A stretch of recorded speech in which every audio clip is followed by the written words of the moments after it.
Hello, everybody, and welcome to the Baka podcast.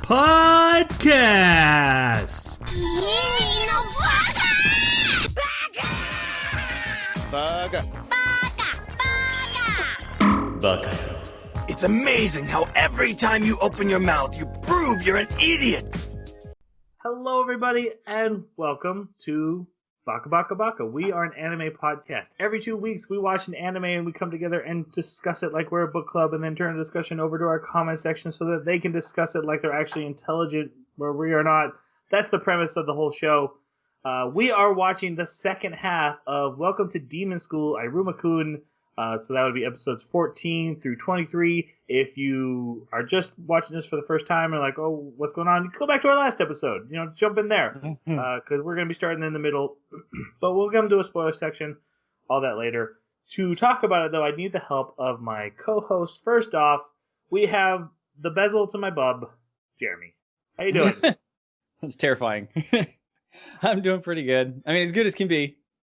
But we got that Epic deal with Borderlands 2, and I actually got to play that for the first time. I've never played Borderlands games before, which is really funny because Gearbox is right here, and I usually get a little obsessed when there's a game studio nearby, and I want to check out their games, right? But I started playing that today. I'm only about an hour into it, but it's pretty fun. I like it. I'm digging the whole randomly generated guns instead of Diablo. I know I'm late to the party, but still, it's cool. There's only 3 other games since that one came out. You're fine. I got the what is it? Something about pre-sequels.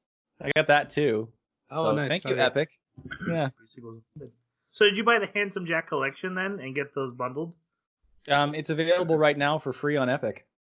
Oh, very cool. Mm-hmm. All right. We also have the Lucy to my fur, Jason. How you doing? Ooh. Devilishly well. So I know last podcast you talked about how fans of the Elder Scrolls are so really pent up for a sequel.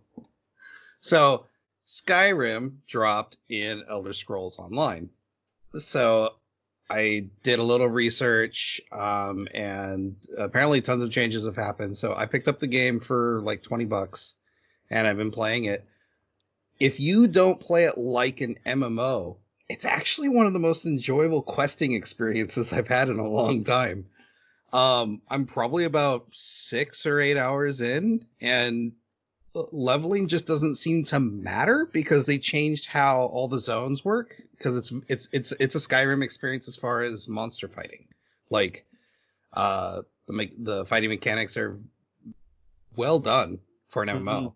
And it's action RPG, and it's everything's scaled to where you are. So if you go to a high level zone, you get bumped up in stats so that you can fight those monsters. That's kind of weird. When I played it last time, they still had the latency issue standard MMO combat. Did that change at all, or is it still you hit the button and then it will just execute that attack even if, let's say you shoot your arrow, but you don't actually aim at them. That's just a skill shot or not a skill shot, but it's basically a skill you're using. It's not scan hit anymore.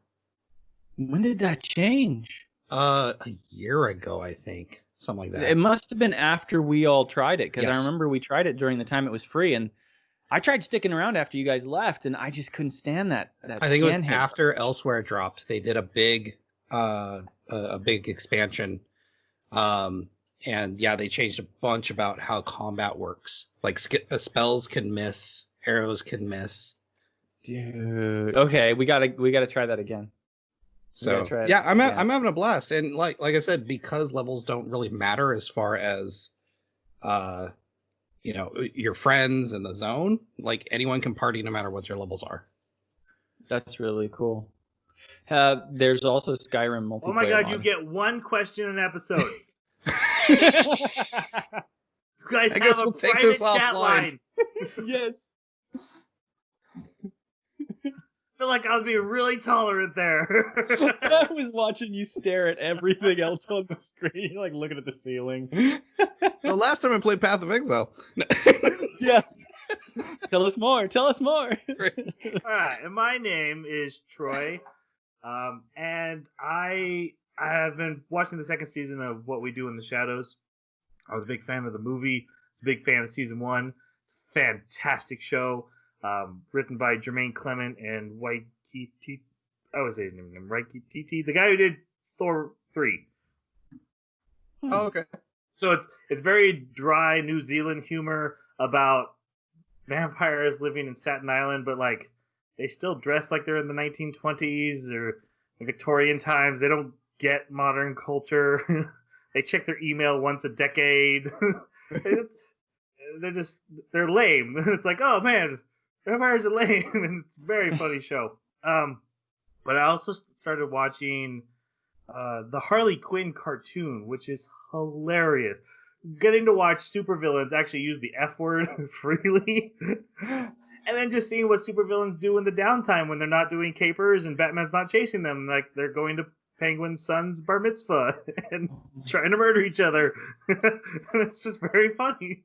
That's cool. Yeah, it kind of has a Batman animated series look to it, so it feels comfortable, but then they start cursing and like shattering kneecaps, and it's like, oh, this is for adults. Wow. That commercial where Harley Quinn falls into the Batcave and she gets stuck on like a stalagmite, and Batman's just like, well, that sucks for you, and he just keeps on going with what he's doing, and she's just hanging there. He's like, no. In the first episode, he's captured her, and they're on the roof with Commissioner Gordon, and Gordon says something, and Carly's like, yeah, I'm pretty sure he F's bats. Gordon's like, he does not. She's like, you know he does. All right, we need to talk about this anime. We watched again the last half of Welcome to Demon School Iruma Kun.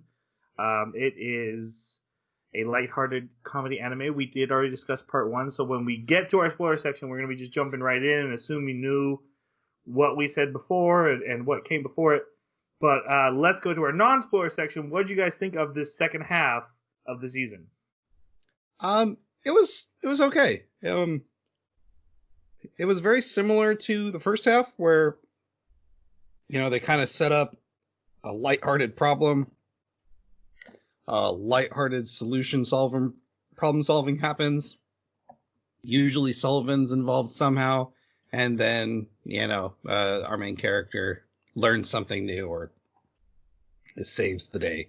Or gets a there was a little bit too much music videos in it for me, but oh my god, yes. The humor definitely stuck with it, which I was really happy about. And it was very, very light. All right, Jeremy, how about you? Yeah, I kind of thought it was about the same as the last time. I actually kind of liked that they tried to go a little bit more serious for part of it, but I don't think I don't know. I'm still torn on whether or not they executed it well. Overall, it was about the same as the last time.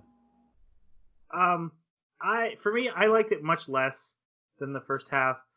It starts off, which we'll get to in the spoiler section, with a really cool twist, and I was like, oh, I didn't see that coming, and I'm like, okay, maybe this is cool, and then it's like we have a serious stakes to deal with, and I was bored. It was super predictable. I'm like, I know exactly where this is going. I've seen My Little Pony. I couldn't care, and it was like 4 or 5 episodes of just that, and then after that, it got back to the silly, real quick, nothing really matters. Let's just be silly, and I was relatively happy again with that, but for the most part, I was pretty bored this time. We already talked about the intro and the outro, which didn't change. Last time we talked about the intro, I said that I thought he was saying party, party, party. But I noticed in the subtitles, they actually specifically point out when he says English words. So it was me being a dummy. Of the 2 options we listed, that was the one. Yeah.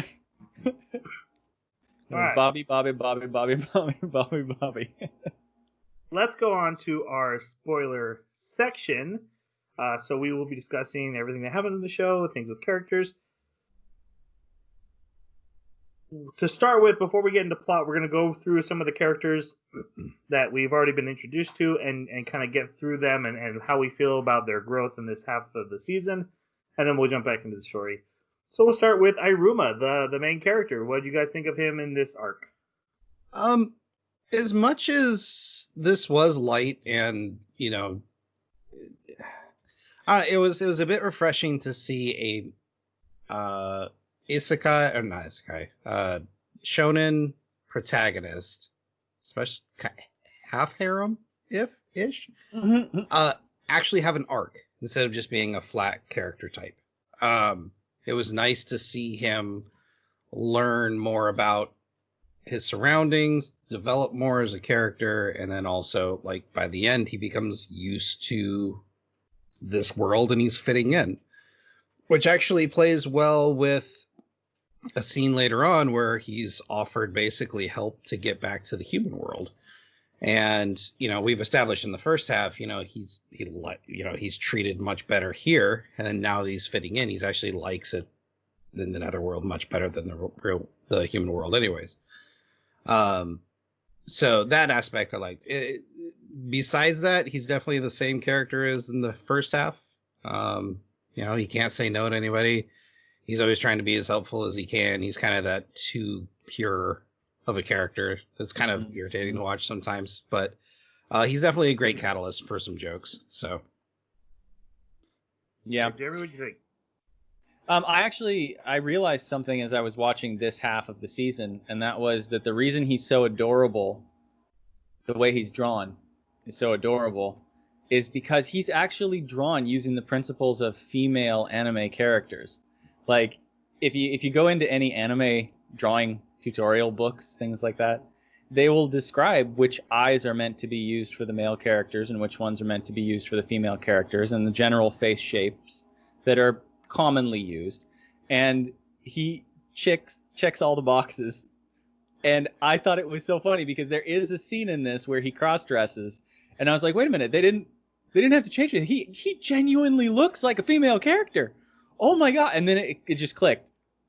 That's what they did. They drew him to look like a female character at all times to really push that purity, that innocence, that a male character that looks like this. So I didn't realize that in the first half of the season, and that actually was kind of cool to me. I thought that really makes him stand out as a very unusual protagonist in the isekai shows for me. And I do think isekai is, you know, a reasonable approximation of one way to look at the show. yeah. You mentioned that in the first half of the season, yeah, and I do think so. But I also struggled a little bit with the moment where it seemed like they were trying to reset him back to the issues he was having at the beginning, because all of a sudden he starts questioning, oh my god, I'm getting so much attention, I wanted to avoid that, but it's not working. And I think you're right, Jason, that this was a moment of, you know, like pivotal moment for his growth. Is he going to grow or is he going to revert? And it was more of a struggle between the two. But at the time, it was kind of frustrating to me because it was like, don't reset him. Don't reset him. I don't want to see that character. I don't want to go back to that. Yeah. So, but yeah, he's definitely grown by the end of it. I don't mind him. He's okay. My favorite part of him was post-credit episode 23. Yep. Which you think is also a red herring? I do kind of think it's a red herring. Like, We'll he discuss seems it like when we get there. Yeah, okay. Definitely save that. You're right. I mean, it's only the final scene of the final episode. But yeah, in this intro, maybe we should wait. Post-credit. What are you trying to say, Troy? Final episode. Got my director hat on, that's all. Yeah. I mean, he's easy to like, and he's easy to root for. But there's not really much need to root for him because you know he's going to win anyway. Right. He literally has the most powerful powers, you know, hidden inside of him, and I guess he's okay. He just doesn't capture my attention. What would make him capture your attention? The final scene in episode 23. Okay, all right. Yep. I mean, like, in one point in this show, he makes a good friend who turns out to be like this horrific terrorist, and like the next day he's like, all right, let's go have lunch. I'm fine. Well, they tried to establish that he's used to, terrible things happening to him on a daily he's had basis. the in the worst human life world. possible up until this moment. So basically, becoming friends with a terrorist and having to stop his plot is, afternoon tea for him. Just another day on the tuna boat for this guy. Yes, exactly. I know that's what All right. they're trying to do, but I agree with you. That's kind of convoluted. Next character is Sullivan, also known as Grandpa. Same as the first half. He didn't. Honestly, I'd love to see more of him outside of being Grandpa role, because that was the most interesting in the first half, was watching him interact with the other powerful demons, and also with the investigation bureau. Besides that, he was, adorable Grandpa. I hate Chibi with a passion, but when they draw him tiny, it's adorable. We are so watching Isekai Quartet next. That's my You pick. son of a. For me, I really love this the one scene where he like I'm the most powerful thing here. Knock it off. Quit talking to me. Yeah. So he has that one moment, but and it is cute how much affection he has for Iruma. It is very genuine and it comes through very well. In both the dub and the sub. I watched the sub this time. It's like Jason pointed out, the dub ran out. It's not finished. But there's just not too much depth to him yet. I don't know how to feel. And I want to believe, like we talked about this last time, that he has a bigger plan going on, and like he's late to this terrorist bombing. Doesn't depth seem like something antithetical to this anime, though? Yes, absolutely. Okay. I don't Yeah, know I if guess I'm ever going to really get depth for these characters. Yeah, I guess I'm not asking for him to change. I'm just saying, like, for me to really enjoy a character and not just take everything at face value like you have to do with this anime, that would be the change to make, but definitely would not fit in this anime. I agree with you there. Yeah. And that's what I was saying. I would love to learn more about him outside of that role, because like the most interesting scene with him to me was when he was like, okay, I gotta go. They're like, wait, no, we're not done. And he's like, no, I've got to go. And that whole scene was fantastic. I was like, oh, okay, well, we don't know the extent of this dude's power. So, but again, what you just said, there's no depth to this. Is not a good, it wouldn't fit. Yeah. All right. Next up, we have Asmodeus, also known as also known as Az. You want me to go first this time? Sure. Yeah, absolutely. I still like him. I like him more now. He is a great straight man to the silly character. Yeah. He's TN and DBZ abridged. Yes.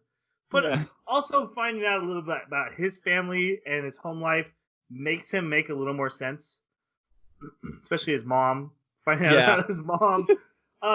And then realizing that the cool guy is like a role he's trying to step into. Like, okay, I'm supposed to be the number one guy, so I'm gonna be cool. But really, he's just this big softy with a succubus for a mom, and he can't help himself. And I like him, and I like that his outfit got called out as stupid, and he's like, it's not stupid. I find him enjoyable. I still really want. I really want to see every character learn about Iruma's secret and how they react. Yeah, I agree. Also, moment where he's like, "Oh, parents are coming to the thing. Is your mom coming?" And he's like, "Yeah," and she will not come though. She will be stopped. That's right. She will be stopped. But she has the magic ear cleaner, so right. No one can resist. But yeah, I thought he was. I agree completely, Troy, that he is definitely the straight man. But what's really interesting about this dynamic is that he's less of a straight man to the silliness of Iruma and more of a straight man to the silliness of Clara. And him and Clara's interactions, they stepped it up in this half. Like I'd take an anime of just them. Yeah. Yeah. I would agree. Jerry, what do you think of Az? I mean, he's just really boring by himself, but that's the job of a straight man, so it makes sense. He was the foil to Clara. I loved watching Clara's shenanigans and seeing him try to stop her constantly because it was inappropriate. But it's just I don't know, he's not intriguing to me. There's nothing special about him to me.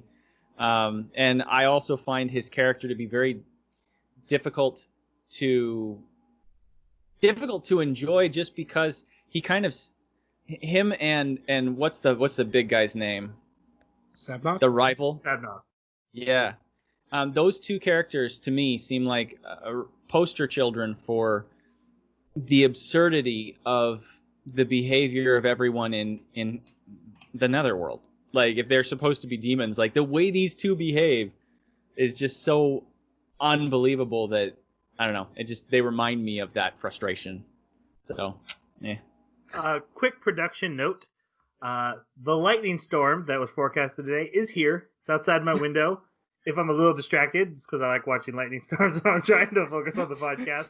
Also, if I disappear, you've been taken up in the cloud. Yeah. All right. The next character is the one, the only, the Deadpool herself, Clara. Is that still your favorite, Jamie? Yeah, I mean, it's hard to really have a favorite in this season, but I think Clara would still be it, just because of her potential. She does so well with the scenes. The timing that they give her is fantastic. She doesn't even have to have entire sentences. Just in the middle of somebody else's sentence, she can just stand up, appear, and go bloop or something like that. And I don't know why, but it makes me laugh. It's fantastic. Her whole family, knowing that her whole family is just her, like in different haircuts and at different sizes. just everything about her makes me laugh. She's a great character. There's a shot where the camera pans across the entire classroom, and you see her and Sabnok like across the aisle, and he's waggling his tail, and she's trying to bat it. It has nothing to do with what's going on in the scene. It's just this background thing, and I laugh so hard. And I love characters' interactions with her. Like Sabnok takes this, I'm into the stupidness you have. Asmodeus is a straight man to her. Yeah, she's fantastic. I actually, I was looking at the wiki and I saw that they call her a deuteragonist or a deuteragonist. I'm not sure exactly how to pronounce it, but basically it means the second main character. So, and I don't know if Alice is like that or if he's a triternagonist. I don't know, but but that actually clarified a few things to me because it it helped me understand the position she's supposed to be in. Like, her playing second fiddle like that is actually intended. She's there as the secondary main character. That's why she's getting so much attention and everything. I was glad they did that because she deserves it. Yeah, the comedic timing with her is just fantastic. She attacks both of Az and Iruma with cross-dressing clothes. Oh, yeah. Which we'll get to. But yeah, like she's like Troy said, an anime, like a spin-off anime with just Az and Clara would be fantastic. Yeah. One thing I also really appreciated about her, we talked about last time how she got second place in the school flying race or the class flying race because she rode on Asmodeus' back. But her rank also seems to be legit, although she wins because she thinks outside the box. She won't do it the way everyone else does it, but she is still powerful in her own right. But also when I make the Deadpool joke, I mean it. I'm fairly certain she broke the fourth wall this time, and I was like, okay, yeah, you are Deadpool all the way. Yeah. All right. And then last we have Ameri, the Fox leader of the school board. loves manga. What do you guys think of her? She didn't get as much screen time this time, but she still had some good scenes. She did have some good scenes. And I think what I really appreciate about this character is that she has this ideal of what she needs to be. And basically, she wants to be what her dad is, right? And she wants to live up to that ideal, which is, it's a great ideal to live up to. I just love that she falls to that feminine side super hard. Yep. And like at the most weird times too, she just mistakes things for, she dreams up these things in her head from what she reads in these manga, which makes her adorable.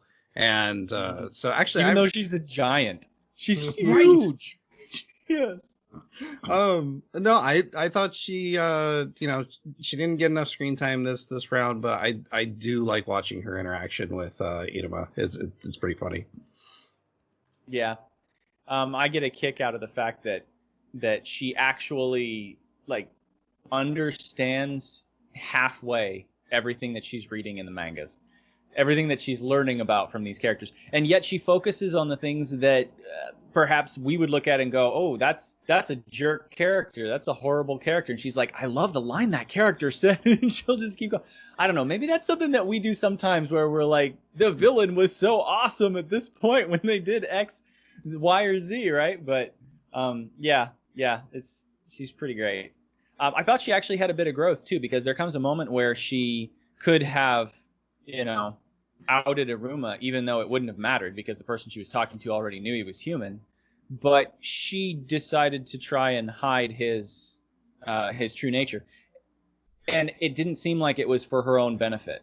Right. It didn't seem like it was just out of selfishness, which again, it's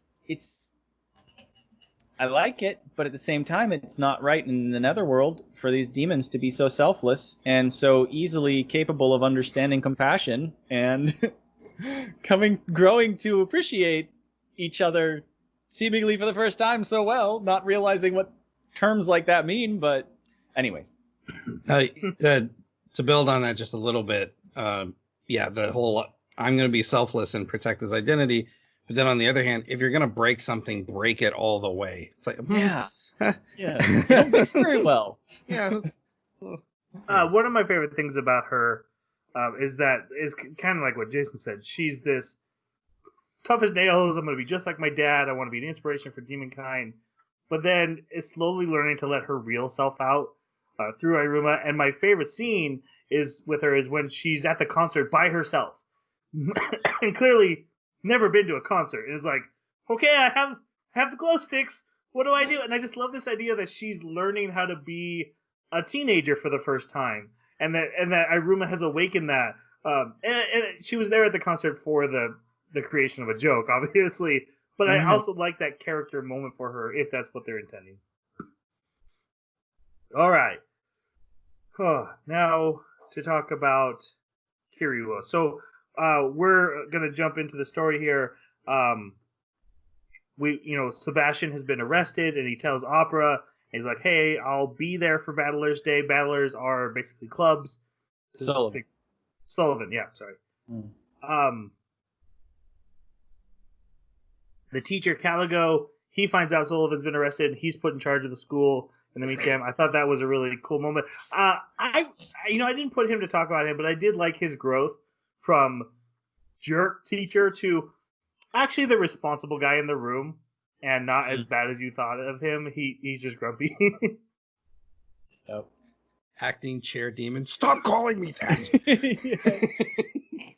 What did he call him then? It was like Cheer Demon San Kalego Chair. He combined the names, and it was really dumb sounding. Right? He's like, let's call her that. Which interesting, he didn't get summoned as a familiar this entire second half. Which I thought he was going to bring up when.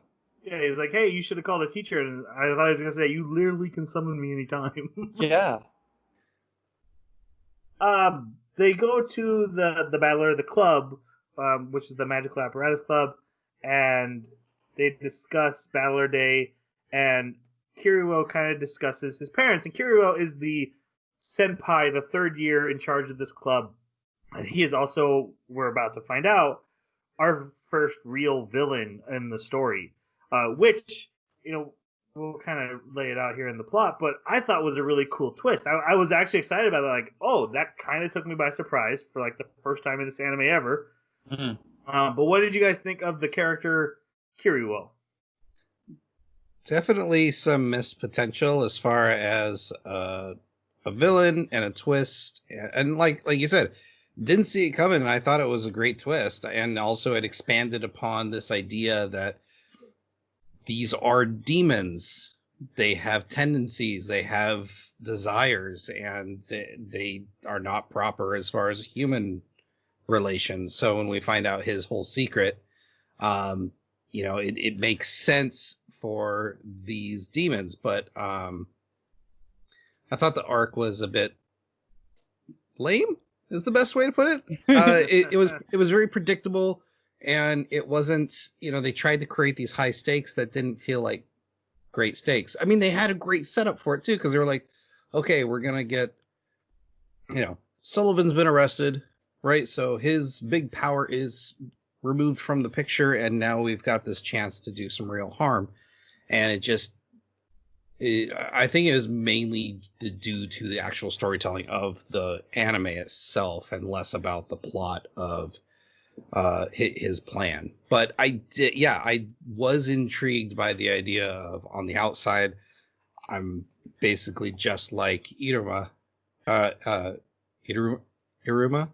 Mm-hmm. But on the inside, what does his senpai say? You're rotten to the core, or something like that. Yeah. So. Yeah, I actually really liked the fact that they included a character that was, excuse me, that was so slimy, so disgusting. And they called it out as, this is what a demon really should be like. And to me, that kind of spoke to me a little bit, as that's what I expected. Like, this is supposed to be hell, right? The netherworld. This is how everybody should be acting. And part of me is kind of a little sad that he's the one that's out of place. I would kind of rather have had it where everyone else was out of place, but it would be a completely different anime. I did think that he was... It's so hard, I think. I haven't done it, but it just seems to me that it would be so difficult to write a story that's so lighthearted like this, and then have any kind of real stakes. How do you do that, right? I mean, you bring Kiryu in there like this, and you try to create these real stakes where lots of lives are going to be taken, but you know that you can't do that. You've set the precedent with this anime, with so many episodes now of just lighthearted frivolousness. So this isn't going to happen. So I don't know. I'm kind of torn, because it's like, I liked it, but at the same time, like you were saying, Jason, there was kind of no point in it, really. Like, in the sense of, you could guess how each of the steps would be, followed to take him down and eliminate the problem. So I think it didn't fit.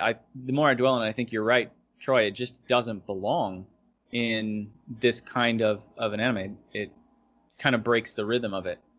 I do like that they left him open after they arrested him, as sort of we don't know exactly what's going to happen to him. We don't know when he's going to reappear or how he's going to, because his big brother's probably going to free him or some other issue. He also acts as an avenue by which we find out that there are other demons like him that are just as much wanting to go back to the old ways. We do see him in prison later. I think in the final episode, there's a shot of Iruma visiting him in prison. Really? I must have slept through that part. So yeah, he's at least at this point. But yeah, I get what you're saying.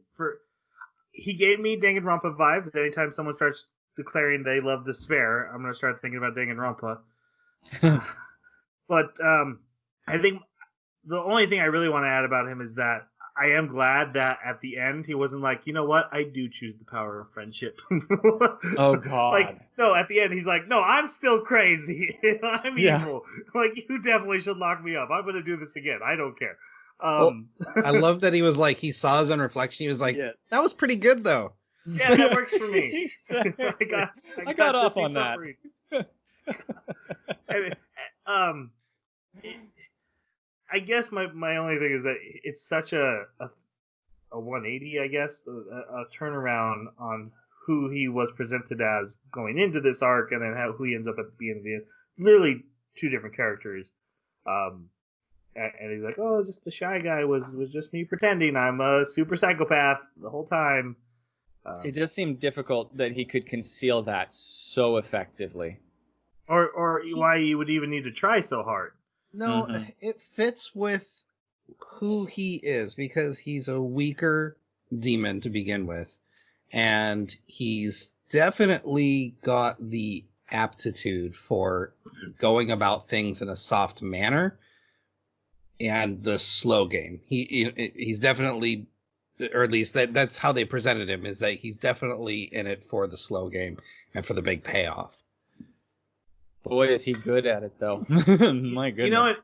In pre-show, I said there wasn't anything I wanted to talk about, and I changed my mind. There is a topic I want to bring up, and I'm bringing it up right now. All right. I absolutely hate the power level ranking system of this anime. It is the stupidest thing I have ever seen, especially since it's a focus of this arc. Like, I'm going to destroy the ranking system. Who cares? It doesn't matter. Well, but he makes the point that it does, because without the ranking system, there'd be no obedience, because no one would acknowledge leadership. You get 2 rankings if you have the coolest fair presentation. I know. A Mary because you deserve to be a leader. A Mary is a 6. If she won, she would be equal with Sullivan. That's their freaking system. The fact that the adults are adhering to the high school system is insane. The fact that there's only 10 levels, the fact that it's so arbitrary what levels you up. It's not an actual display of power. There's no measurement. It's, hey, you did fireworks. Cool. You go up a level. You're now more powerful somehow. Yeah. No, I agree with that. I think as a level structure, I like the idea, but as just arbitrarily awarded points, it doesn't work. It's the fact that they're trying to make it a class system, and also their power levels doesn't make any sense. Like, yeah. Oh, an 8 can beat a 6. Why? Because he had a good fair day? Yeah, exactly. You know what? This is we need to mark this on the calendar as a definite Baka moment where we got Troy to complain about the nuance and power level system of an anime. Like, that's he has jumped into our boat, Jeremy. Yep. Welcome. Ever since the Viking anime, where they said the line like, it doesn't matter like how strong you are, any 2 random fighters can match up differently, so there's never a dedicated outcome. And then going on to other animes that are like, nope, that's an 8, that's a 6, that always wins. And I can't stand it anymore. I don't want power levels. I want fights that, A can beat B, but B can beat C, but C and A isn't predetermined. And this took it a step farther by then making it class and then making it part of this storyline of like, I have to break the system, and I get having to break class system, that's fine. But then also because like Sullivan's an 8, and I thought Sullivan was a 9. Yeah, he's a 9 waiting to become a 10. Yeah, he just won't become a 10. I thought he was an 8 pretending not to be a 9, and he really is a 9. No, because Demon King can only be taken from 10s. And he's one step below. Okay. Because they're like, why don't you just go to Yod? And he's like, I don't want to. I want to watch my grandkid grow up. Still stupid. Right. Said my piece. Okay, so they have to make this battler has to make their presentation for the fair, and they go and they have this tiny space because everyone thinks they're literally just like the garbage people. Like everyone throws garbage in here. The storage closet club. And Iruma's like, let's make fireworks, and everyone's like, we don't know what those are, and he's like, all right, well, this pissed me off because they're like, oh, gunpowder. Like, wait. You telling me you don't have a concept of fireworks, but you know what gunpowder is? Nobody here would know what gunpowder is. There's a picture on one of the stalls of a rifle.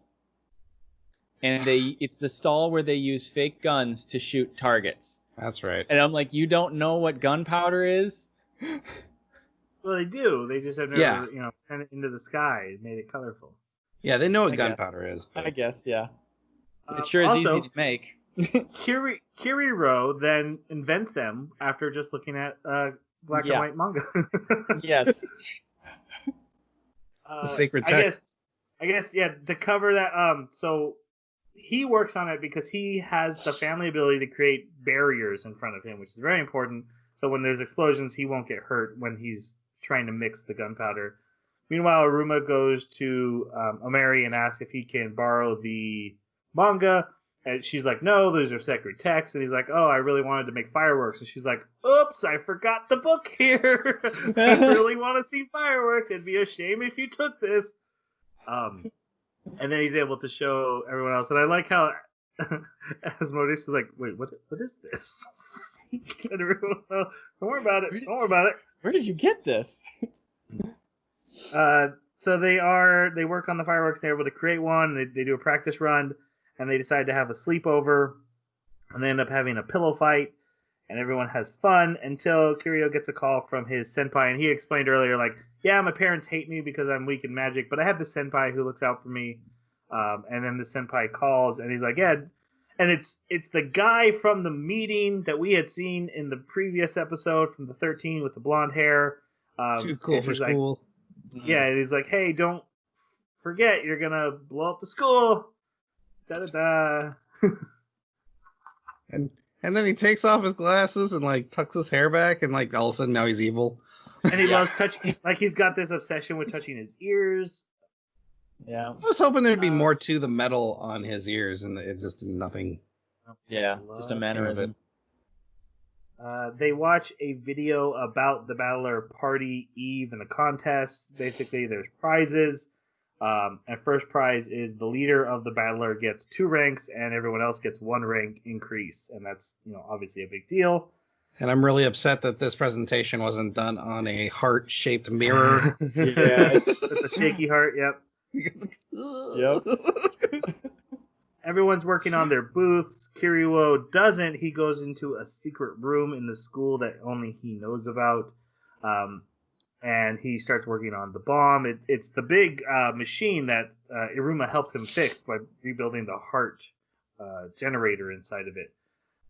And he's going to use that to attack. But Iruma shows up at the room. He's like, how'd you find the secret room? And hey, my ring dragged me to your necklace again. So he's like, oh, I want to tell you a secret. There's a window here. That's the big secret, and they can't see through the window, and it's soundproof, and you needed to know about that. And also, there's a bell there that will ring on the eve, which we find out will be when the bomb goes off. That's called storytelling. What else happens? Aruma's like, hey, let's win first prize, and he's like, oh, sure. That'll happen. We do see a flash of his childhood friend, which will come up later. They go check on Az and Clara. Then the party Eve comes, and they all go to the party Eve while he gets the bomb ready. They all meet at the launcher. I mean, did you gloss over the sleepover? Yeah, I said there was a pillow fight. I missed that. Sorry. Oh, I didn't. Did you? I'm looking at my notes, and it's like, almost nothing is happening. Yeah. We just went through a whole episode where they just kind of, yeah. Hey, I have a secret room. That was what the whole episode is about. We don't even get any backstory yet. Yep. Maybe that was the problem. Maybe this is just too long of an arc. Not even that it's serious. Maybe it's just taking forever, because this was really long, guys. Get back to the comedy. That's what this anime is good at. Mm-hmm. Anyways. They then go talk with their friends. They check out the fair. They eat some yakisoba. They don't have fireworks, but they have yakisoba. Well, Demon for World. A moment. Yeah. They decide that they're going to set off the firework when the bell rings. And then Clara's like, okay, now. And she lights it. And they're trying to get it to go out. It doesn't, but it doesn't fire. And they're like, oh, thank God. wait, why wouldn't it fire? And they realize the shell is gone, and that Kiryu must have taken it. We see Ball. Ball is the senpai of Kiryu. His name is Ball, and he's the informant that got Sullivan in trouble. And he's like, oh yeah, I totally know this guy's been doing bad stuff. Which I want to know, how did he find that out? Like, how did he come across that information? Because I don't think we ever learned that. No, I didn't. You think one of the other super powerful people, one of Grandpa's friends? The only other person that knows about this that we know about is the servant. Opera? Don't you dare say Opera. a bad thing about Opera. I don't. Yeah, and it doesn't seem within Opera's nature to betray Sullivan like that. So that's why I'm wondering. I'm like, how did Ball come across this information? Like, did he see Sullivan go there? Did he feel a disturbance in the force? I don't know. Was he just making it up, putting it together? Does Ball know what humans are like, and he sees Iruma's mannerisms? Maybe it was just a coincident false accusation. Yeah. Yeah. Kiryu then. Oh, go ahead. No, you go ahead. Yeah. One interesting thing is it was important that if he brought a human and it was against their will, that was the problem. Yeah. Apparently, if it's not against their will, it's not a problem. Seems kind of scary. It seems like you need paperwork at least. Yeah. Some sort of board I get the control. sense it's very bureaucratic of like, hey, make sure you fill out all your paperwork if you're going to the human world. Right. More than just a contract with the parents. Right. You have anything to declare? Any fruits, vegetables? All right, Kiryu. That night he breaks his necklace, and he had told us that like that was a magic story, very similar to the ring that Iruma wears. It's been storing magic for basically most of his life. And he breaks it, and it puts his barriers over the entire school, and not just over the school, but throughout the school as well. Make an invisible maze, basically, right? Yeah, yeah. This is that great scene where Iruma and Asmodeus are on separate sides of the wall, and they're like, "Oh my gosh, this is a barrier!" And then Claire is in the background going like this. She's like, "Oh, is there a wall over there too?" No. Just having fun.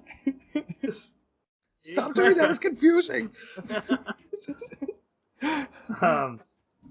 Yeah, so everyone in the school is trapped. Iruma recognizes the barriers as Kiryu's, and Caligo, who's now in charge of the school, he's trying to he figured out he can break them, but they heal right back up, so he's able to jump through. And he actually takes Robin's idea, who's the new teacher that's annoying to him, funny. That hey, they tell the school this is a game. This is part of the celebration. It's a maze. You have to find your way to the center foyer of the school, and then you win.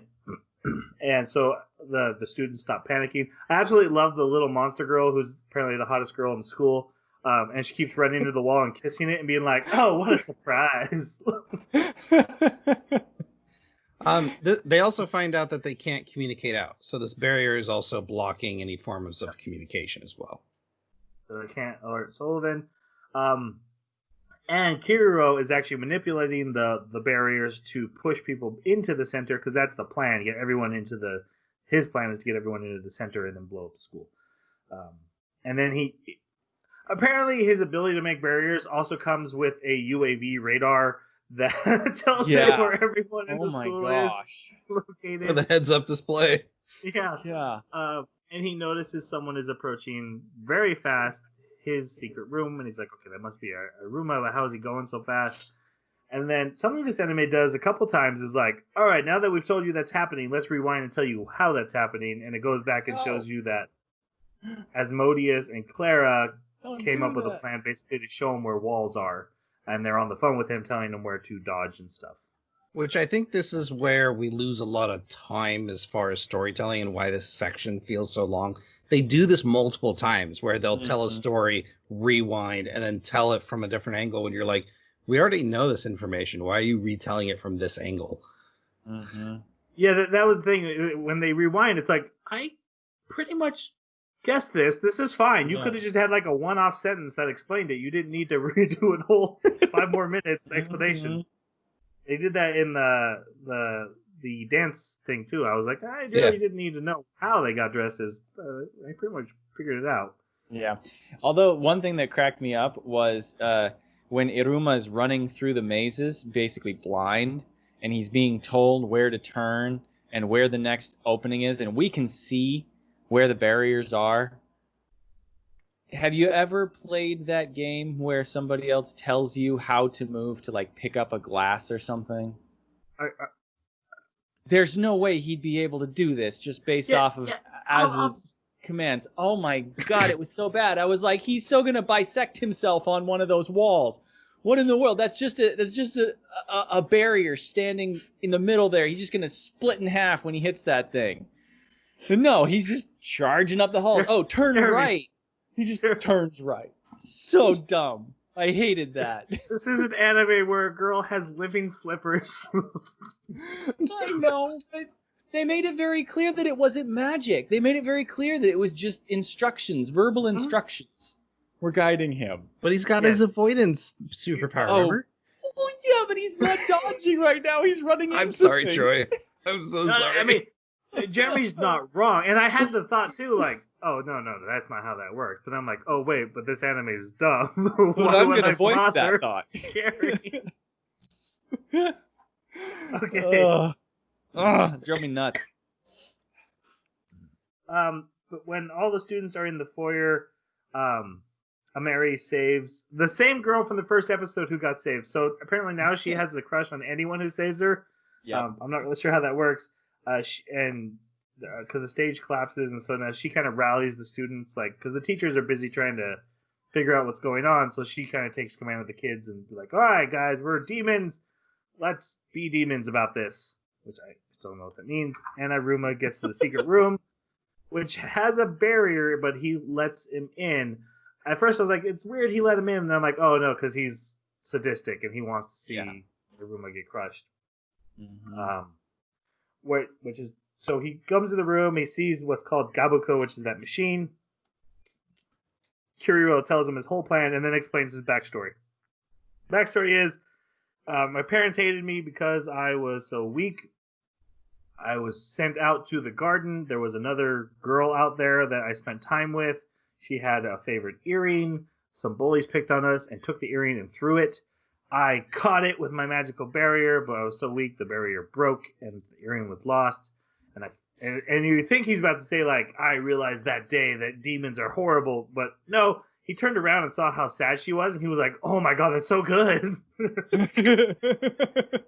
Yum, yum, yum. And that's his life now. Also we find out he then shatters his horn and gives it to her to make her feel better, which she thought was disgusting. Because it'd be like, cutting off your ear and being like, okay, you lost your earring, here's my ear. Which actually makes perfect sense from a sadistic perspective, where he'd be like, I know this isn't going to make her feel good. This is going to make her be disgusted with me, so I get to see her despair again. That I feel so bad. Now she feels guilt and pity because what I've done to myself. I can totally see that. And then he explains he, as a kid, went to this club and met Ball, who was the head of it, and told them how he was. He's like, I know I'm a freak. And Ball's like, you're not a freak. You're a demon. That's how it should be. We're going to use you, kid. You're part of the club. Feeds him wine. Or some kind of weird drink. It felt very culty. Yeah. And then we come back to present day, and Kiryu was like, okay, Iruma, let me see that face. Let me see that face. And it's really, this is when he's pinning Iruma down. I forget when that happens. He's pinning Iruma down when he's telling the story. And there's like someone else also talking, saying stuff like cower in fear. Or is it him saying it while he's talking? It seemed like it was Iruma speaking to himself. No, it was in Iruma. parentheses. It was Iruma's basically instinct, right? It was over explanatory. Yeah, it was extra explanation for what Kiriro was saying. Right? It was like, I'm saying all these terrible things, and it means despair. And so that's what, because it was in Kiriro's voice. But It's like his that, interpretation. yeah, so it was just, in case as the audience you didn't get this, this is what this whole sentence meant. And then that's this is painful. what this sentence meant. Oh, it was man, just trying to. That's painful. Yeah, Are you sure? that's how I took it. It was like, Okay. he's pinning him down. He's like, these are the awful things that I think, and as an overarching, that means despair, and that's what you should be feeling. Basically, he's like, you need to be feeling this loss of hope. I was really hoping, and I still am, I guess, that it's like the inner demon is coming out of him and saying that, and like maybe the demons that we're seeing aren't the real demons. Maybe there's something worse inside them, and his was starting to wake up. Something like that. That's not quite right, but I hope I'm getting across what I was hoping for. I like inside that Iruma. No, inside Kiryu. Oh, okay. Yeah. I like that idea, but it wouldn't have been in Iruma's voice. It would have been in Kiriwo's, unless it's psychic. No, it was in Iruma's. It sounded like it was in Kiriro's voice. Really? Both I thought it was to me. Huh. Honestly, I was like, I don't know who's saying that. I couldn't tell. Chalk this one up as confusing.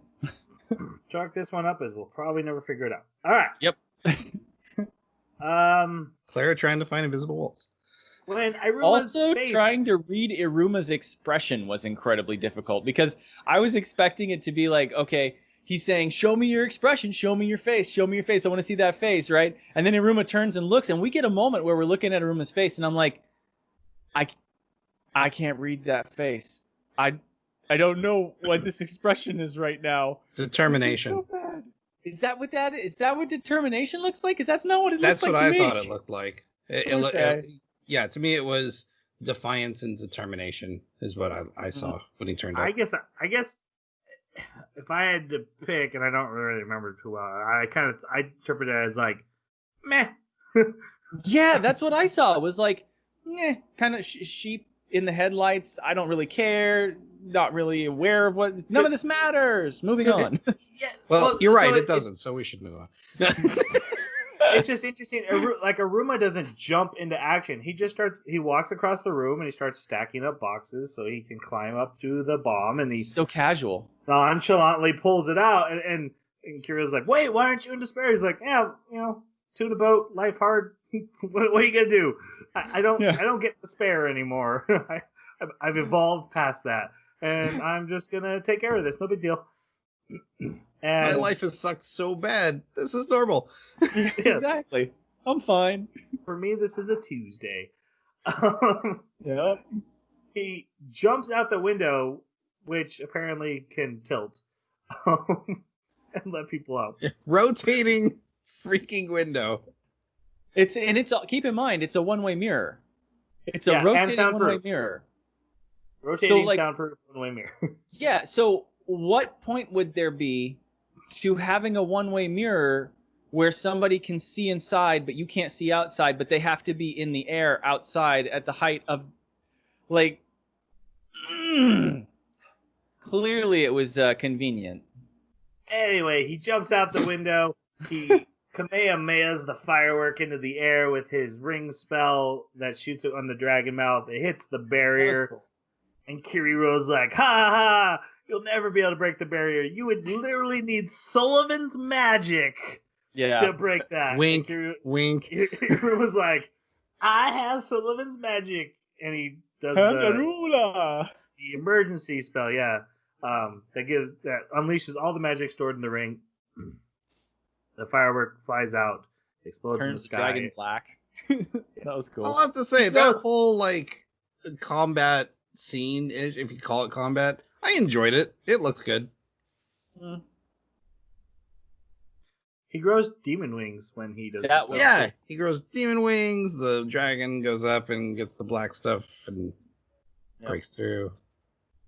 And And then it's what a really beautiful pissed me off. firework. What really pissed me off is then he's falling and Kiriro catches him. It's like, hold on. There was your chance for more despair. Is that if he Yeah. fell to his death, like there's a ton of people down there Yeah. that love this kid. Like, Yeah. why did you catch him? That shit is magic. He does catch him, and then fire is falling from the sky. And the next episode, Iruma wakes up and he's in Sullivan's lap.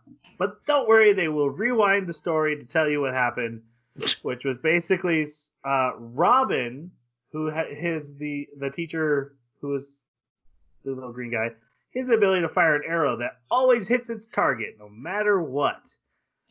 So Goes they put through a note, anything that's in its put a way. note This is on it. so OP. Ah. and send a note to Sullivan through this arrow. Sullivan's like, "All right, well, I'm going to the school," and the interrogator's like, "You're not done." He's like, "Oh, I'm done." And he goes there. He does get there too late. He would not have saved the day, but he is able to stop all the falling fire, and he freezes it and then spins it away, so that it makes explosions around the whole school. Very pretty. So now there are a lot of teachers and students that have family powers as well as magic. And we saw the size of these rocks. They're not that big. And they handle dodgeball pretty well. And they do all kinds of other things. You're telling me they couldn't deal with these meteors if they all looked up and saw them coming down? And I think they could have. Sure, were so safety many was an of them. aspect, but I mean, also, you got to take into consideration the structural damage. Yeah, that's true. There's also the fact that no one realizes that they're being attacked. Oh, God. That's, Right. Oh, God. It's so... I guess Caligo and Robin did figure it out because they got to that guy's file. They somehow figured it out. Yeah. They arrest Kiriro, and they're like, "Why'd you do it?" He's like, "'Cause I'm crazy. Tell Iruma, we'll do this again sometime." And then Sullivan takes Iruma out to the crowd, and they're like, "Oh, Iruma did the whole surprise, the fireworks and the maze. That was all him. Great time." And then the voting for the best presentation starts. He reunites with Az and Clara. Clara's family shows up. Guys, my favorite part was when the little brother goes up to Asmodeus and is like, "You're the number one kid in the school, right? Punch, punch, punch, punch. Let's go." Yep. Yes. I did like how cute it was that the two little kids were on her feet, and then like little arrows, like bing, bing, bing, bing. Yep. And then we get the sequel to the music video from the last part, along with Asmodeus and Iruma's reaction of like, "Wait, what's happening?" Yeah. And the song is about enjoying the festival. It's the exact same song with all new lyrics about don't get in the yakisoba, which the two babies are literally in the yakisoba just rolling around in. Guys, I know it's the bane of your existence, but I love these music videos. I was all about them. I did. Okay, there's one thing that I may be wrong about it, but I actually like this. If it's true, I really like this, and that is the music seems like it's the same every time, and it seems like they're just changing the words, singing nonsensically to this. So they only know one song. Is it weird? I know that for sure. Like I know the rhythm of the song so well, I recognized it instantly. Like, oh, it's the song again. You did listen to it a lot, to be fair, so it does make sense, yeah. But that, to me, is really funny because it shows that they have this extreme limited vocabulary musically, but they're perfectly happy with it. They're such airheads that they are perfectly happy. To full context, I was watching this in my room on my iPad. The song started, and I picked it up, and I ran out to the living room, and I got all my kids around. I'm like, "Guys, it's another song!" And we all watched it together. And also really funny, in the song, they're mentioning the family members, and they're like Big Brother and Dad, we can't reveal their identities yet. And I was like, oh, there's the fourth wall break I've been waiting for. There it is. Yep. Now you have a theory that the mother may actually have been a demi-doll. Yeah, so in a future episode, they talk about demi-dolls, and the demi-doll in that episode is looking at a past demi-doll that inspired her, and it's a green-haired girl with horns and very similar hair to Clara's mom, just kind of smaller. I have no confirmation for that, but I like the idea that because we know that Clara sang the ring to sleep, that there is some kind of music and also demon calming inherited to her. And that's why the mom wants to sing about everything with her family. That's how she handles her business. I think you're right, in all honesty. I think that is exactly what's going on. I was thinking about the ages, and it looked like the character was fairly young, probably about 10 years ago, maybe a little bit more. But that would still leave room if it was a past demi-doll. If this was like a VCR recording, right, from her grandma that she was playing, then it could totally have been Claire's mom. Yeah. Yeah. I mean, it doesn't matter at all. Hey, it's about the deepest this show has gotten. I mean, like this little Easter egg in there like that. It's hard not to like line up all the characters with their hair, like Ball and Sabnog, and wonder if they're related because they're both blonde, spiky-haired boys. Also showing up as his mother, who we find out is the Lord of Seduction. Now, when we talked about the 13 members last time, I literally said, and as his father, or I guess it could be his mother. It was his mother. Didn't show up. And she is a huge flirt. She starts flirting with Iruma. Az is like, oh my god, no, Mom, don't do this to me. Yep. She was very funny. It's her only scene, but and it explains so much about Az. Like, he has this mom who flirts with everyone and is like, oh, I'm so embarrassed by her. And then Sullivan and Opera show up to spend the night with Iruma at the party. They go see Sabnok's play about the Demon King. Opera wins at every festival game so much that they call Caliga the teacher. They're like, there's a guy taking all the prizes. Go stop him. And he walks and he sees Sullivan and Opera. He's like, nope. Not doing that. I love that they turn back and he's already like 10 steps behind. He's a beast out. See, this is the episode I got back into it. You know, the song played, the jokes were hidden. I'm like, okay, this is what I had signed up for in the first half. Yeah. They do more fireworks. They get a family photo. Iruma's very happy.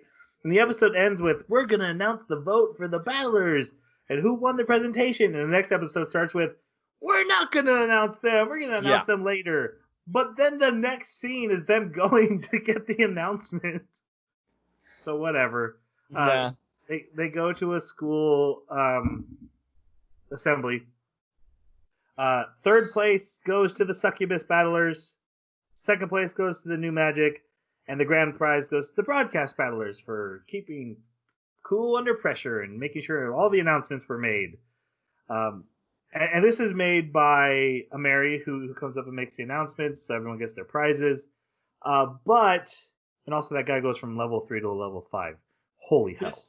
This doesn't make sense to me. I'm sorry, but I have to say it.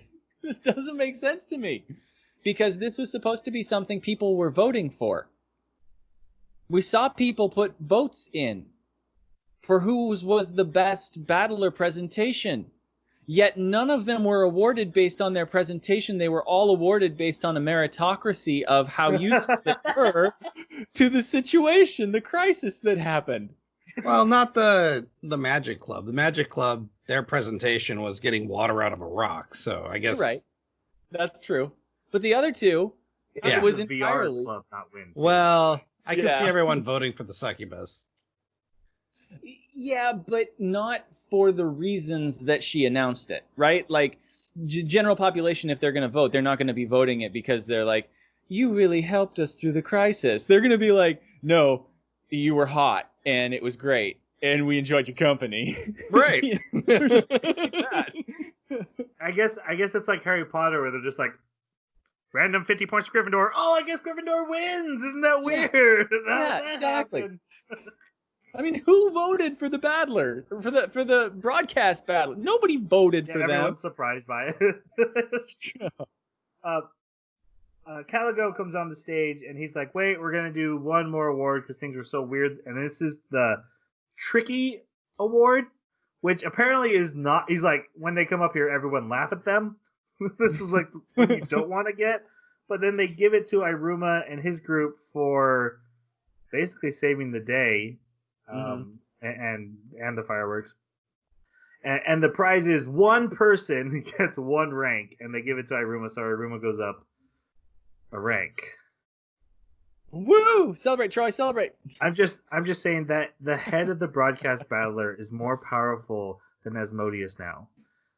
Yeah, that's all I'm saying. Yep. Freaking nerd, and I like that nerd. I do.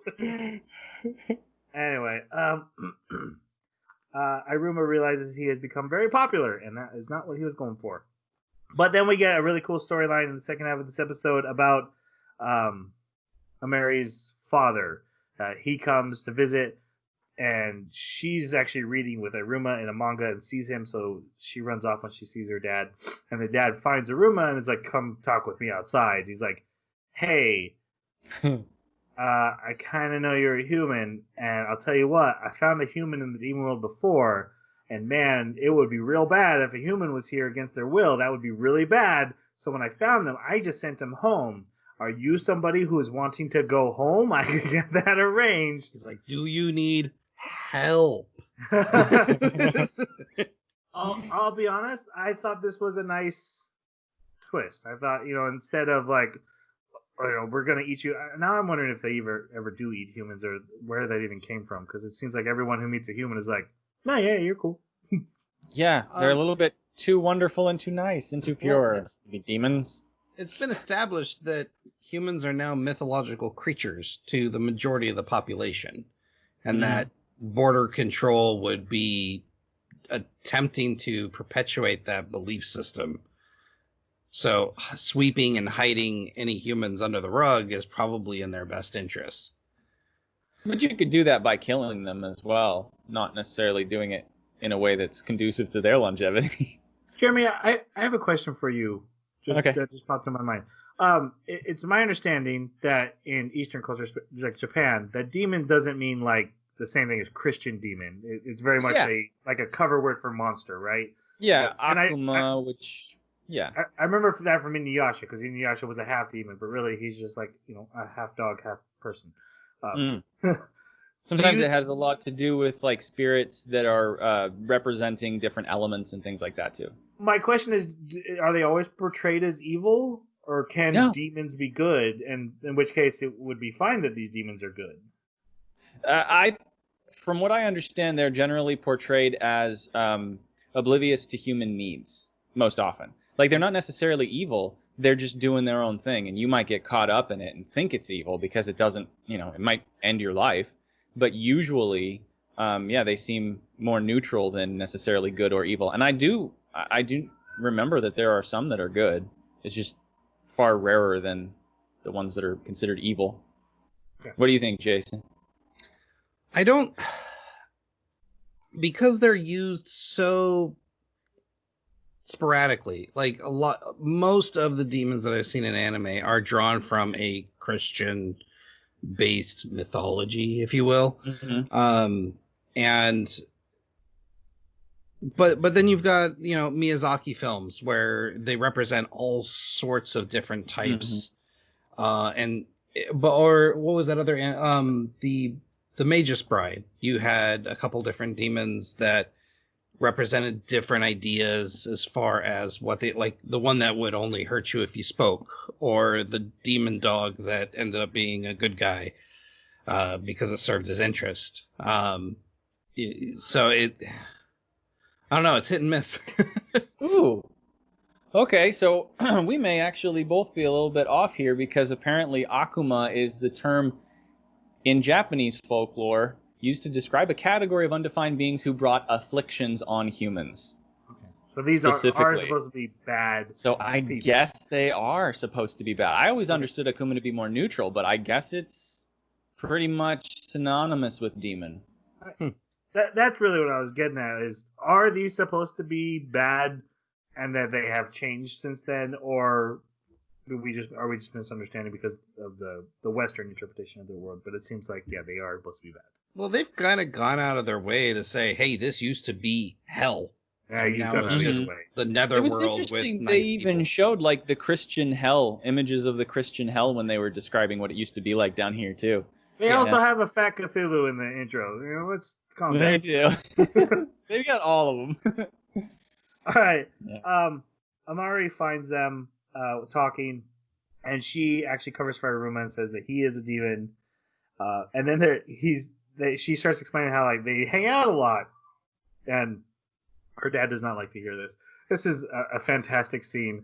Like every time she's trying to cover that they're reading the forbidden text, so she's like, we talk about relationships and stuff, and all he can hear is, "I'm marrying this man." And he's seeing his little girl in his mind, and his glasses shatter, and then they shatter again, and Iruma literally screams, "How are your glasses keep breaking?" Yep. Very funny scene. And they have to rush him off to the doctor because he freaks out so bad. And Az and Clara are like, all right, that was weird. I love how basically it's like they've been spending a ton of time together, but she's more concerned that she's been spending time with a human. So her lie goes to innuendo of, "This is my boyfriend." Yep.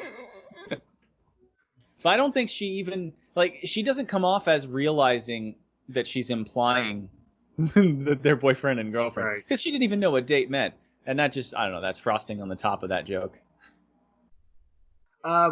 Then we come to the episodes about demi dolls. We see a demon idol performing. That's what dem doll means. They are literally demon pop idols. And Iruma learns about them. Also, this great bit about it's a meet and greet. He's like, "Don't you mean a meet and greet?" And like, "No, it's a meet and grate away your worries." And there's one about cuticles. Yeah. Very fun wordplay that actually worked even in the translation. So I thought it was pretty funny. And they show him that the most popular and new idol on the circuit is Kuroma. They show him a concert that this guy has on his iPad, I guess. Demon pad. Demon pad. Demi pad. That's what it is. Demi pad. And then he's called off to the broadcast room, and we're going to find out he's given free tickets to go to this concert. Then we come back to the idol, and she goes into her dressing room after filming a commercial. She takes off her wig, and it's actually Karoli, the shy glasses girl who's been in the class the whole time. Somehow I spoiled this for myself. I knew this the whole time. But what did you guys think of this reveal? I called it. I didn't call it, but I thought this whole arc was pretty funny. I loved her interactions. I loved that you've got the shy girl that believes her only superpower is being cute. And Cuteness I love can that overpower violence. but I love that her family power is something that she basically loses control of, and it makes her go into a fever. She reminds me of never mind. But anyways, no, I thought this whole arc worked well. I really liked the reveal. Like I said, I didn't see it coming, so. I also love the payoff of Karoli has been in so many background scenes glaring at Iruma throughout the whole season, and that we finally get the reason revealed here is that she's been like, "I am the star. What is happening?" Yep. I also thought it was really funny how even her family was subject to the same issue where if they get too excited, they would lose control of their powers, basically lose control of their body temperature. But yeah, she is for me, she was almost like the not necessarily the new Clara, but at least my new favorite character for at least for this episode, just because she had the best scene. This was the best scene in this second half of the season, because she's trying to basically keep her own identity hidden from Iruma, and she fails miserably, and it's a beautiful scene. You can describe the scene. Basically, Iruma goes to the concert with Az and Clara, and he wins the lottery to get to meet her, which much to her dismay, because she does not like him. And so go ahead. Yeah, so she's pissed already. Like, she's so mad at him that she's pinching her hand under the table. And of course, this is throwing her off of her game. And so she keeps doing things that are kind of outing her as this other student. She shows him the book that shows her class schedule. And then she realizes that and jerks it back. And then she realizes her glasses are over on the counter over there. So she leaps across the room and slams into the mirror, grabbing her glasses. And then she's super pissed. And so, like, ice is appearing everywhere. And so what was it? He calls her on it, right? He's like, okay, I'll see you at school. Yeah, he's leaving, and she's like, I got away with it. He's like, okay, I'll see you at school. And she's like, wait, what? Yeah, and even just like in the subtitle, it's just this string of incomprehensible letters, and she actually voices it. The voice actress does it. She's like, it's so great, and they continue to roll with it because he's like, what? I don't understand what you just said. And she's like, I wanted to know if you wanted this Mordenheim and Dufrendar for tea or something. She just makes something up that sounds like what she said. It was just so good. This whole sequence went so well. I love how pissed she is when she's like, he's like, I'm so jealous of you. I want to be like you because you don't even try to stand out, and you're so good at not standing out. And I try not to stand out. She's like, you try not to stand out, and you're standing out as much as you are. You son of a. Yep. This ice goes everywhere. So good. Which after all that, the episode ends with her passing out from, and we will find out from overuse of her ice powers. And I'll tell you, I've seen a lot of anime because I knew as soon as she passed out, like, oh, he's gonna be in a dress soon.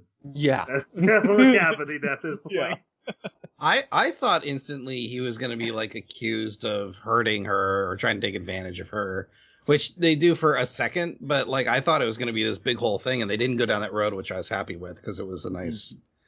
Well, I'm not sure if it was refreshing, but yeah. So she has a fever, and her powers are overused, and only her family or a very skilled doctor can actually help her. So she's basically out.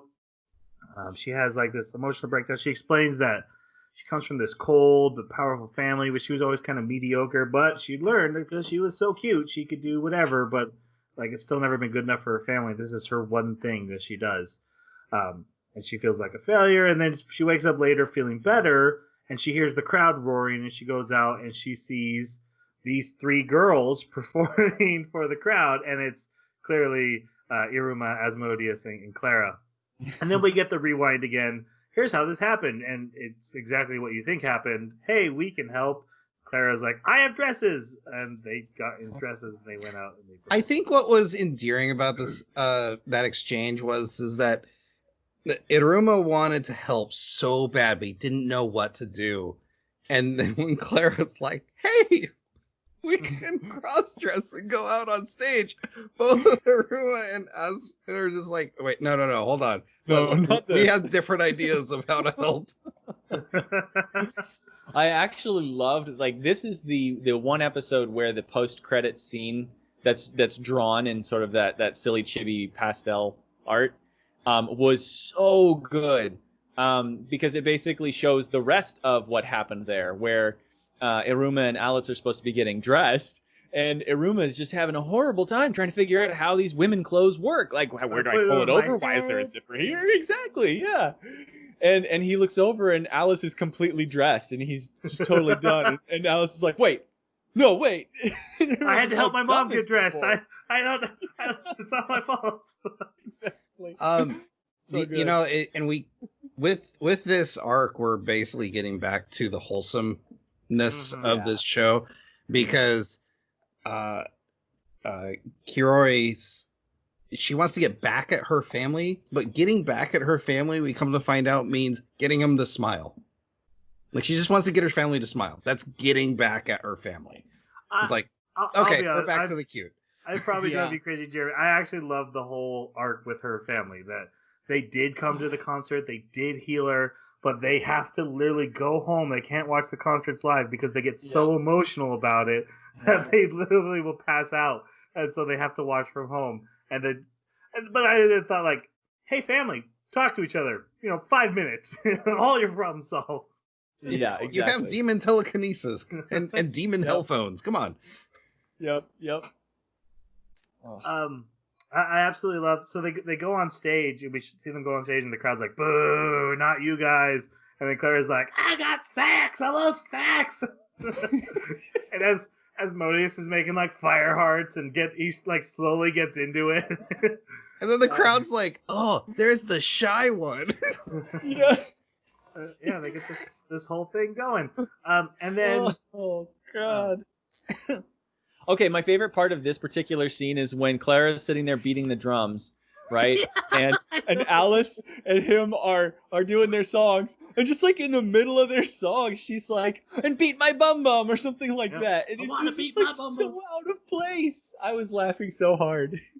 So Caroli comes out in her disguise, and she actually gets Irumi to sing a song with her, and they do the song from the last episode. They do this whole performance. Yeah, so that's 3 songs now in this season. Yeah, we've had 3 songs so far. Also, Amari's in the crowd, and she's like, "Wait, the blue hair girl looks really familiar." And then they get her autograph, and then at school they talk to her, and she's like, "If you ever tell anyone, I will kill you." But also, be friends. And then we come to our final episode, which honestly not a lot happens. Like the first half is literally just school life, and it's showing that school life has become very normal for Iruma. He wakes up and sees a giant evil crow bird flying across the sky, and he's like, "What a peaceful day." And the narrator's like, "Yeah, he's gotten used to it, guys." He starts singing the school anthem. That was Suck awesome. them dry. Sings the school anthem. I also love Asmodeus and Clara's race to school. Yep. And, guys, we don't have to Asmodeus run. catches the one-eyed girl. Yep, it almost kisses her, but spins her out of the way. Yep. Just we see some dodgeball. We see homeroom. Nothing really crazy. He reads manga. She's like, "Does he have a sister or something? What is going on with this?" She brings that back up.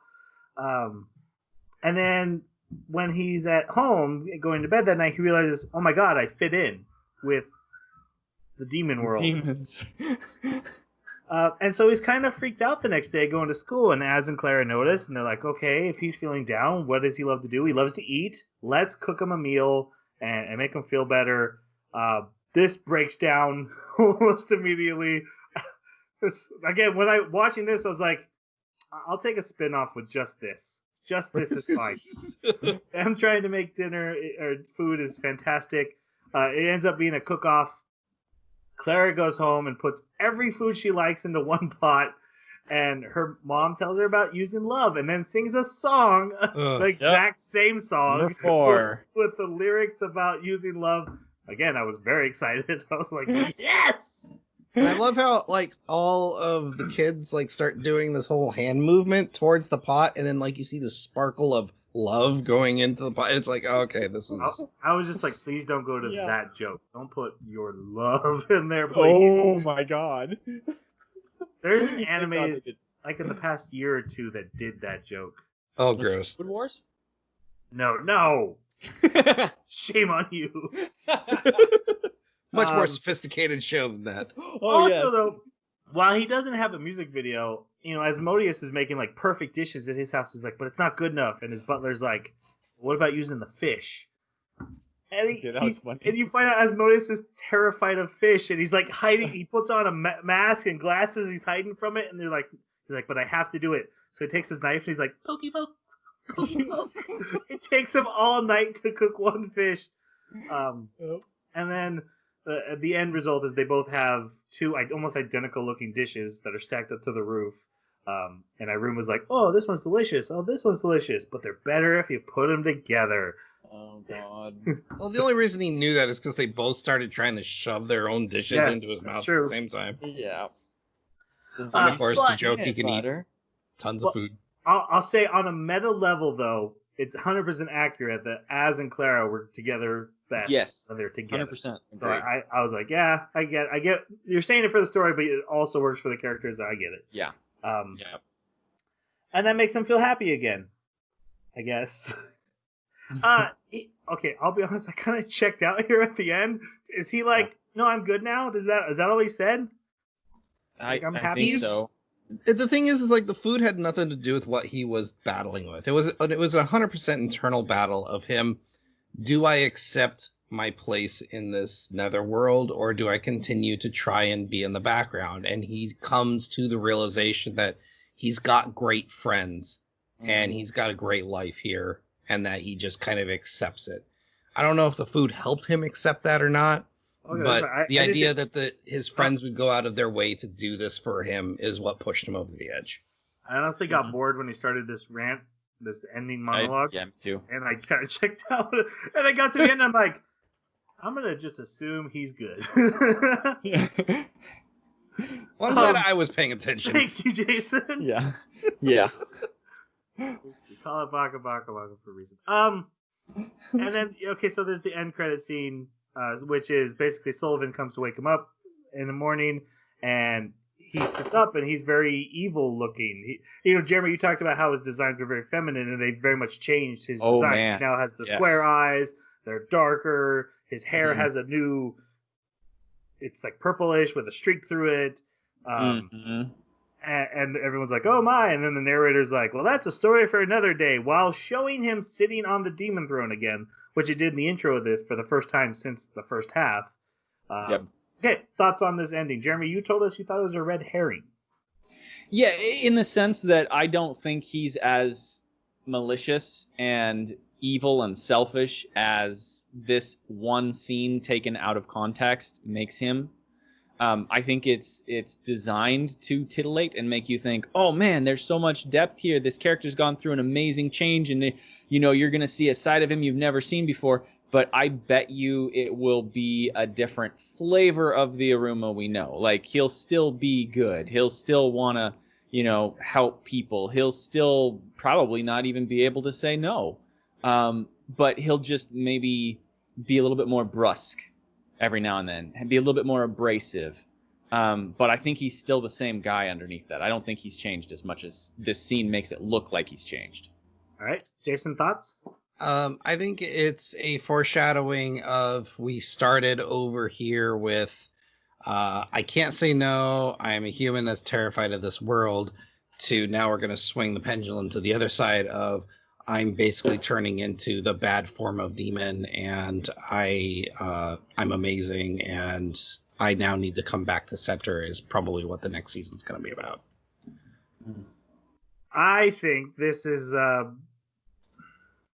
not a red herring, but at least a misdirect in that fact it's going to be like, hey, a bad guy put a spell on him, or the food is having an effect on him, and they're going to start the next episode with, okay, let's rewind, show you how this happened. And then in like an episode or two, Clara will do something silly that burns it out, and he's back to regular, and then the rest of the season will be regular Iruma. I don't think this is permanent at all. Just my random guess. Yeah. Okay, that takes us to the end. That was the whole thing. Let's do our final reviews. Jason, this was your choice, although we did do it for a fan. And all right, let's move on from that. Jason, what are your thoughts? Like I said last week, this has all the elements of anime that I don't like.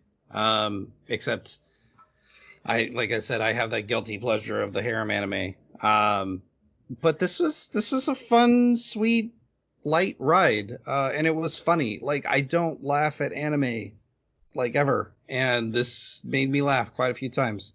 There's no stakes. The story's really light, and some of the parts were kind of bland.